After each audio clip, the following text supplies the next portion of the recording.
Hello friends, वापस मैं आपका स्वागत करती हूँ आपके और मेरे अपने चैनल मुद्र दक्षा पे। ओके, तो कल हम लोगों ने डेंटिशन तक पढ़ा था कि और पूरी जिंदगी में ह्यूमंस के और अधिकतर मैमल्स के 2 सेट्स ऑफ टीथ आते हैं। ओके, तो अब हम उसके आगे से स्टार्ट करते हैं। I don't want to waste much time of you guys, ठीक है, बिकॉज आप लोगों का टाइम बहुत ही ज़्यादा प्रीशियस है। तो प्लीज़ यूटिलाइज करिए उसको पढ़ने में, मेरी वीडियोस को देखिए और शेयर सब्सक्राइब लाइक सब करिए अगर आपको अच्छा लगे तो, ठीक है। तो हम आज का अपना वीडियो स्टार्ट करते हैं, ठीक है। हम लोगों ने पढ़ा था कि ह्यूमंस में टू सेट्स ऑफ टीथ्स पाए जाते हैं। ओके, ह्यूमंस में 32 डिफरेंट टीथ्स पाए जाते हैं। ओके, 32 टाइप्स तो नहीं बोलूंगी, लेकिन हाँ 32 ज्यादातर लोगों में एवरेज पे जब गिनती की जाती है तो 32 टीथ्स पाए जाते हैं, ठीक है। This condition where all the teeths are of different type, this is known as heterodont dentition. Okay, वो कंडीशन जहां पर अलग अलग टाइप के दांत पाए जाते हैं ह्यूमन माउथ में, उसको बोला जाता है हीट्रोडोंट डेंटिशन, ठीक है। हमारे हमारे पास वैसे 4 टाइप्स ऑफ टीथ्स पाए जाते हैं। That is incisor denoted by I, canine denoted by C, premolar denoted by PM and molar denoted by M. देखिए, same to same I am teaching you guys, same as it is there in your NCERT books. आप मेरे पढ़ाते समय, मेरी videos को देखते समय अपनी एनसीईआरटी बुक को ओपन करके रख सकते हैं। आप देखेंगे कि एज इट इज उसमें वैसा ही लिखा हुआ है। डिफरेंस इज दिस कि उसमें पैराग्राफ फॉर्म में लिखा है, मैंने इसको थोड़ा फ्लो चार्ट फॉर्म में क्रिएट कर दिया ताकि ये थोड़ा सा अट्रैक्टिव टाइप्स दिखे। ओके, नथिंग इज डिफरेंट, ठीक है। तो हम यहाँ थे इंसिसर, कैनाइन, प्रीमोलार, मोलार, ठीक है। ये है हमारा डेंटिशियन फॉर्मूला, ठीक है, जहां पर हमारे टीथ 2 1 2 3 2 1 2 3 इस तरीके से पाए जाते हैं। अब मैं आपको समझा देती हूँ कि हाउ डज दिस 2 1 2 3 इसका क्या मतलब है, कैसे माने हम, क्या दांत हैं, ठीक है। मैं आपको समझाती हूँ। देखिए, जिस तरीके, जैसे कि मानिए कि मैंने हमारे मुंह के अंदर, मुंह खोलते हैं ना, मैं आपको दिखाती हूँ, एक सेकेंड। दिस इज हमारा, ये हमने ऐसे करके मुंह खोला है, ठीक है। तो ये हमने मुंह को बीच में से हाफ हाफ डिवाइड कर दिया, ठीक है। हाफ हाफ डिवाइड करने के बाद में ये जो पहले 2 हैं, ठीक है, दीज आर अवर इंसिसर्स, ठीक है। उसके बाद जो ये वाला है, दिस इज अवर कैनाइन। फिर उसके बाद अगले 2 जो है ये प्री मोलार्स हैं, ठीक है। और जो पीछे के 3 दांत हैं, दैट आर अवर मोलार, ठीक है। इसी तरीके से सेट ऑफ 5 6 7 8 टीथ यहाँ इस साइड ऊपर में है। सेम इसी तरीके से 8 8 16 हो गया। इसी तरीके से 16 नीचे भी पाए जाते हैं, ठीक है। इस तरीके से हमारा 32 टीथ का जो सेट है वो कंप्लीट हो जाता है। आई होप आप लोगों को समझ में आ गया होगा। मैं एक बार वापस से समझा देती हूँ। अगर हम अपने माउथ को बीच में से इस तरीके से उसका पार्टीशन करें, ठीक है, तो इस साइड सबसे पहले 2 दांत जो पाए जाते हैं, दैट इज इंसिसर। उसके बाद एक दांत पाया जाता है, दैट इज कैनाइन। उसके बाद जो अगले 2 दांत पाए जाते हैं, that is premolar. And last के 3 दांत जो पीछे की तरफ होते हैं उसको बोलते हैं मोलार। ये आपका 8 सेट्स हो गया टीथ का। सेम ऐसा ही 8 सेट्स इस साइड से यहाँ से स्टार्ट करिए, और सेम फिर ये और ये मिला करके 16 हो गए। ऐसे ही टीथ पूरा नीचे होता है। ओके, तो ये हो गया आपका 32 डेंटिशन का सेट, ठीक है। तो ये तो दांतों की बात हो गई। सरफेस ऑफ द टीथ, जो टीथ होता है, हमारे जो दांत होते हैं, उसका जो सरफेस होता है, that is made up of enamel. हमारी बॉडी में सबसे स्ट्रॉन्गेस्ट चीज हमारे दांतों में ये जो एनामल है, ये हमारा सबसे स्ट्रॉन्गेस्ट होता है, ठीक है। Even stronger than our bones, ठीक है। और इसीलिए लोगों का ये खराब, जैसे कि हमारे दांत जब खराब होते हैं ना, तो सबसे पहले हमारे एनामल की लेयर खराब होती है, ठीक है। इसलिए लोगों को अपने दांतों का बहुत ही ज्यादा ख्याल रखना चाहिए। हम लोग कभी भी कोई डब्बा वगैरह ओपन करते हैं तो हमारे हाथों से ओपन नहीं होता, किसी भी चीज से ओपन नहीं होता। लेकिन हम कई बार क्या करते हैं, कई कई बार हम कई चीजों को अपने दांतों के बीच में दबा करके ओपन कर देते हैं, और हाँ, देन इट वर्क्स, ओपन भी हो जाता है, राइट। तो सरफेस ऑफ द टीथ के बारे में बता दिया। What is the main function of teeth? Teeth का function is mastication of food, खाने को चबाना। खाने को चबाने का काम किसका है? हमारा टीथ का। ये बात तो हमने कर ली दांतों के बारे में, ठीक है। फिर उसके बाद हम आते हैं टंग पे, जीभ, जिसको हम हिंदी में बोलते हैं। Tongue is attached to the floor of the oral cavity by frenal. Tongue जो है हमारी ओरल कैविटी में जुड़ा होता है by the help of frenulum. Frenulum से हमारा टंग हमारी ओरल कैविटी से जुड़ा रहता है, ठीक है। Next, upper surface of the tongue has small projections called papillae. हमारे टंग के ऊपर में छोटे छोटे से पैपिले होते हैं। पैपिले मतलब आप कभी भी अपनी जीभ को ना शीशे के पास जाइए और अपनी जीभ को निकाल करके देखिए, छोटे छोटे से स्ट्रक्चर्स, ऐसा लगेगा ना कि आपको छोटे छोटे से दाने हो रहे हैं जीभ पे, ठीक है। दे आर नॉट दाने, okay, they are our papillae. Taste buds भी पाए जाते हैं हमारे दांतों पे, ये बात तो आपको पता है, ये तो आपने पहले ही पढ़ रखा होगा कि taste buds are also found on our tongue, ठीक है, अंदर से पाए जाते हैं, बट हाँ पाए तो जीभ पे ही जाते हैं ना। और वो पेपिले आप जाके देखिएगा जरूर एक बार शीशे में अपने जीभ को निकाल करके, ठीक है, आपको दिखाई देंगे, ठीक है। The words which I have highlighted like heterodont, dentition, frenulum, papillae, ये सारे जो वर्ड्स हैं वो थोड़ा सा आप लोग याद करके रखिएगा कि यही वर्ड्स जो हैं आप लोगों को एग्जाम्स में 1 मार्क्स में पूछे जाते हैं। And even if you guys are preparing for NEET level तो इन्हीं से रिलेटेड क्वेश्चंस आते हैं, ओके। तो ये टंग की बात हो गई। अब हमने पूरी ओरल कैविटी की, कल भी हमने ओरल कैविटी की बात की थी, ठीक है, आज भी हमने थोड़ी सी ओरल कैविटी की बात कर ली। अब ओरल कैविटी से अब हम आगे बढ़ते हैं। ओरल कैविटी के बाद हमारे एलिमेंट्री कैनाल में क्या आता है, शॉर्ट फेरिंग्स, ठीक है। नेक्स्ट आता है हमारा pharynx. Pharynx is what serves as the passage for food and air. Pharynx वो चीज है जो हमारे फूड और एयर दोनों के लिए एक साथ में पैसेज के रूप में काम करती है, ठीक है, ठीक है। जो फेरिंग ओरल कैविटी है, ओरल कैविटी के बाद मैंने यहाँ पे लिख रखा है आपका शॉर्ट फेरिंग्स। शॉर्ट फेरिंग्स इसलिए भी लिखा है मैंने, यहाँ पे मैंने शॉर्ट वर्ड का इस्तेमाल किया क्योंकि जो फेरिंग्स होता है हमारा दैट इज शॉर्ट, वो ज्यादा लंबा नहीं होता, ओके। तो जो फेरिंग्स है ये क्या होता है, फेरिंग्स ऐसी मतलब pharynx serves as the passage for food and air, यानी खाने के लिए और एयर के लिए सेम पैसेज है हमारा कौन, फेरिंग्स, ठीक है। फेरिंग्स दो चीजों के लिए रास्ता है, एक है हमारे oesophagus that is our food pipe, next is our trachea wind pipe, ये दोनों के लिए सेम पैसेज का काम करता है फेरिंग्स, ठीक है। अब आप सोचते होंगे कि भाई अब हम खाना खाते हैं वो तो ईसोफेगस से जाता है, ठीक है, लेकिन खाना तो पेट में जाता है ना। हम सांस लेते हैं वो तो हमारे विंड पाइप से जाता है, पर वो तो हमारे लंग्स में जाता है। आपको समझ में आ रहा है ना कि जो हम सांस लेते हैं through wind pipe that goes into our lungs, ठीक है, और जो खाना हम खाते हैं, ठीक है, that goes from our food pipe to stomach. तो ये कैसे होता है, एक साथ मिक्स क्यों नहीं हो जाते, ठीक है। तो इसके बारे में बात करते हैं। ईसोफेगस और ट्रैकिया दोनों एक ही जगह होते हैं, तो हमारे खाने को ट्रैकिया में जाने से और बोले तो विंड पाइप में जाने से जो चीज रोकती है that is a cartilaginous flap called epiglottis, ठीक है। मतलब हमारा खाना हमारी ट्रैकिया में ना चला जाए, इसको रोकने का काम किसका होता है, एपिग्लॉटिस का। It prevents the entry of food into the glottis.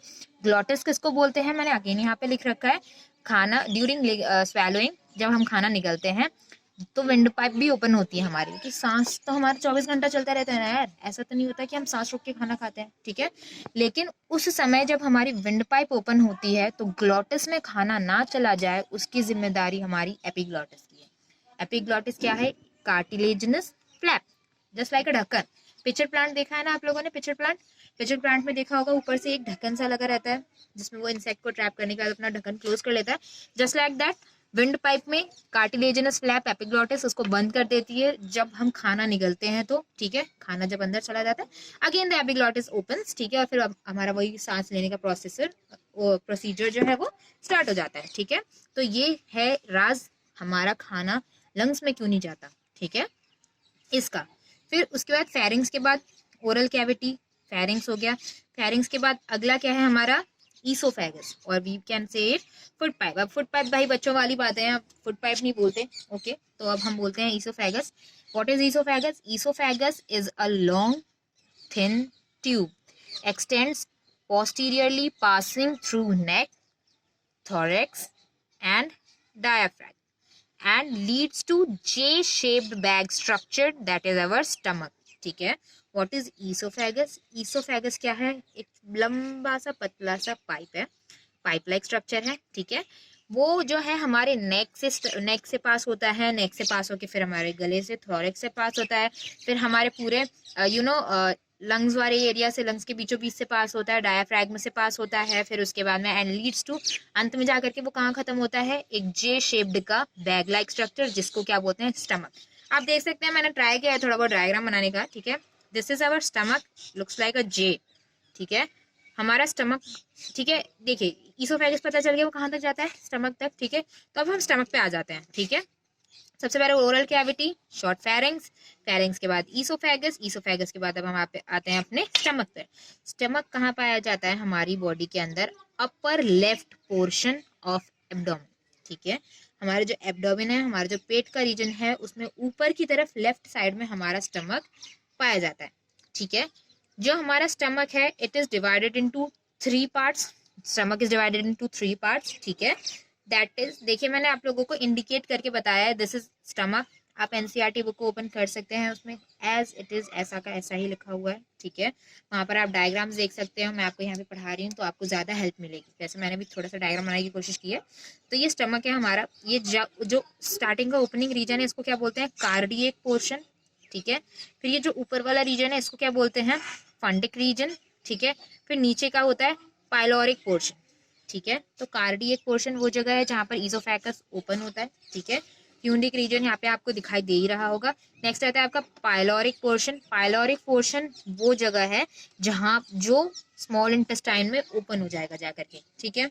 सबसे पहले ओरल कैविटी थी, फिर फेरिंग्स आया, फिर ईसोफेगस आया, फिर स्टमक आया। स्टमक की एंट्री कहाँ से होती है, कौन से रीजन में आपका ईसोफेगस ओपन होता है, question can be asked, and that is our cardiac portion, ठीक है। और कौन सा ऐसा रीजन है स्टमक का जो जाकर के स्मॉल इंटेस्टाइन में ओपन होता है, तो वो है आपका पाइलोरिक पोर्शन, ओके, ठीक है। तो स्टमक का आप लोगों को समझ में आ गया होगा तीनों रीजन्स के बारे में, ठीक है।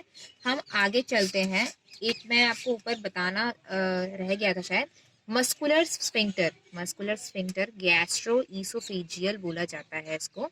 This regulates opening of esophagus into stomach.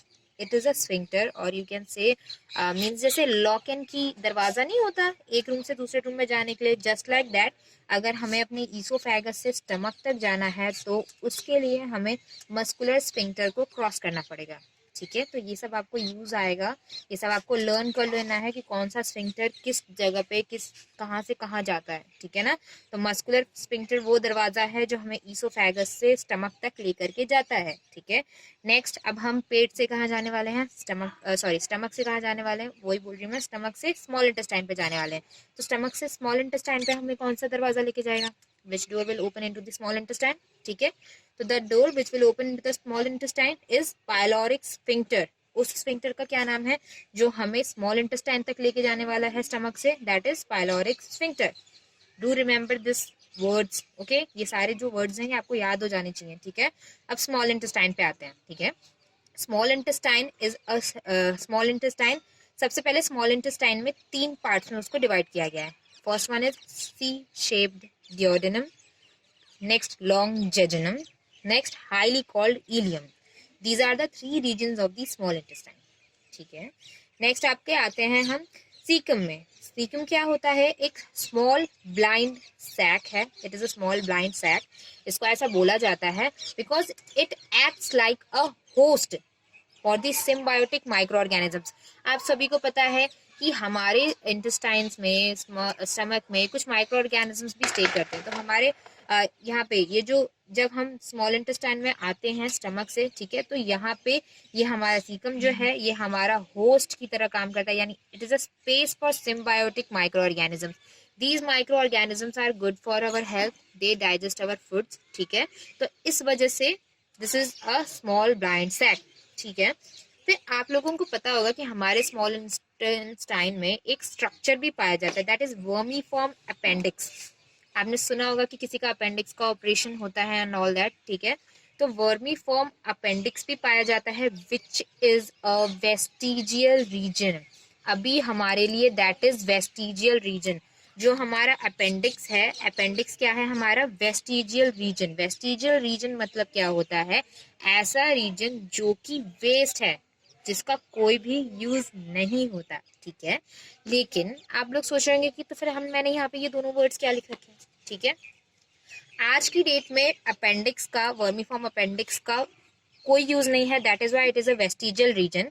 लेकिन ऐसा माना जाता है साइंटिस्ट वगैरह के द्वारा थोड़ा बहुत कि पुराने समय में हो सकता है कि देखिए पुराने समय में हमारे जो पूर्वज हैं, आप लोगों को पता है हमारा जो इवोल्यूशन हुआ है दैट टुक मैनी ईयर्स, ठीक है। तो हो सकता है कि उस टाइम पे हमारे अपेंडिक्स में कुछ ऐसे माइक्रो ऑर्गेनिजम्स रहते हों जो कि हमें फूड को डाइजेस्ट करने में हेल्प करते हो, क्योंकि जरूरी नहीं है ना कि आज का जैसा डाइजेशन है हमारा, जैसे हम खाना खाते हैं, जैसा हम लोग न्यूट्रिएंट्स लेते हैं, वैसे ही पुराने समय में लेते हैं, राइट। तो उस समय हो सकता है, माना जाता है कि अपेंडिक्स में आपके कुछ ऐसे माइक्रो ऑर्गेनिजम्स रहते होंगे जो हमारे डाइजेशन को में हेल्प करते होंगे बहुत ज़्यादा। हो सकता है कि हम पुराने समय में घास वगैरह ग्रासेस भी खाते हो, जस्ट लाइक काउस, है ना। तो वो आज की डेट में हम डाइजेस्ट नहीं कर सकते कच्चा, ठीक है।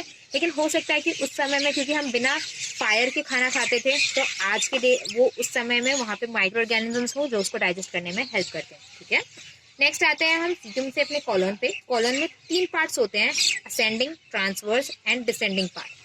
कोलोन से फिर चला जाता है रेक्टम में, रेक्टम से फिर चला जाता है एनस, और एनस पे आने के बाद हमारा पूरा alimentary canal gets finished, okay. तो ये आप लोगों का एलिमेंट्री कैनाल यहाँ पर आकर के खत्म हो जाता है। ये आप लोगों को वेस्टिजियल रीजन के बारे में याद रखना है, ठीक है। कोलोन, कोलोन के 3 रीजन्स होते हैं, असेंडिंग, ट्रांसवर्स, डिसेंडिंग पार्ट। फिर वहां से रेक्टम पे चला जाता है, वहां से एनस पे चला जाता है, ठीक है। देखिए कल मैं थोड़ा सा ट्राई करूंगी कि आप लोगों को थोड़ा डायग्राम में समझा सकूं, लेकिन ये सारी चीजें आप लोगों के एनसीईआरटी टेक्स्ट बुक में लिख रही हैं, ड्रॉ हो रही हैं एज इट इज। तो आप लोग उसको ओपन करके रखेंगे सामने, तो आप लोगों को ये सारी चीजें दिखाई देंगी, ठीक है। तो आप लोगों को डाउट में आने की बिल्कुल भी जरूरत नहीं है, ठीक है। नेक्स्ट आते हैं हम, अब ये तो हमारा एलिमेंट्री कैनाल तो खत्म हो गया, ठीक है। एलिमेंट्री कैनाल्स की जो वॉल्स हैं, एलिमेंट्री कैनाल्स की जो वॉल्स हैं वो कैसे बनी हुई हैं, ठीक है। तो walls of the alimentary canals are made up of 4 layers. जो हमारे एलिमेंट्री कैनाल की वॉल है वो 4 लेयर्स से मिलके बनी हुई है। First one is serosa, next is muscularis, next is submucosa and the last one is mucosa, ठीक है। Serosa, muscularis, submucosa and mucosa. तो सबसे पहले हम सेरोसा की बात करते हैं, सेरोसा कैसी लेयर है, क्या है, ठीक है। तो serosa is the outer most made up of thin mesothelium plus connective tissues. जो सेरोसा है ये हमारे सबसे आउटर मोस्ट लेयर होती है, ये थिन होती है, ये मीजोथीलियम और कनेक्टिव टिश्यूज से मिलकर के बनती है, ठीक है। तो सेरोसा की बात कर ली हमने। सेरोसा के बाद हमारी नेक्स्ट लेयर आती है मस्कुलरिस। मस्कुलरिस जो है वो हमारी स्मूथ मसल्स अरेंज्ड होते हैं उसमें, ठीक है, एक सर्कुलर और लॉन्गिट्यूडनल लेयर्स में, ठीक है। आप लोगों ने देखा होगा कि हर चीज के अरेंजमेंट का एक तरीका होता है ताकि उसका अरेंजमेंट बेस्ट हो सके, ठीक है। इसी वजह से इसमें जो लेयर्स होती हैं हमारी, वो सर्कुलर लॉन्गिट्यूडनल लेयर्स में होती हैं। ऑब्लिक मसल्स भी यहाँ पर पाई जाती हैं, ठीक है। ये 2 लेयर्स के बारे में हमने अभी बात कर ली, सेरोसा और मस्कुलरिस, ओके। तो ये जो है हमारा एलिमेंट्री कैनाल यहाँ तक फिनिश हो गया। आप लोग इसका स्क्रीनशॉट लेकर के रख सकते हैं, otherwise you guys can write it as it is in your notebooks, ठीक है। ये फ्लोचार्ट मेथड में आपको शॉर्ट मेथड में हेल्प करेगा, ठीक है। तो यहाँ तक हमने अभी तक 2 लेयर्स के बारे में डिस्कशन कर लिया है, ठीक है। तो 2 लेयर्स अभी हमारी बच गई हैं, that we will discuss in our next video, okay. Thank you very much, keep watching.